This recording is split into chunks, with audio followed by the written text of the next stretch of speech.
জুলাই গণহত্যার দায়ে শেখ হাসিনা ও আসাদুজ্জামান খান কামালের মৃত্যুদণ্ড, সম্পদ বাজেয়াপ্ত, আব্দুল্লাহ আল মামুনের 5 বছরের কারাদণ্ড।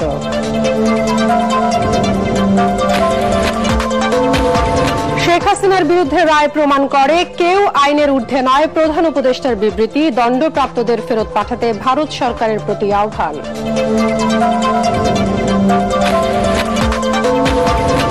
রাজধানীর পল্লবীতে দোকানে ঢুকে যুবদল নেতা গোলাম কিবরিয়াকে গুলি করে হত্যা, 7টি গুলির খোসা উদ্ধার, একজন আটক।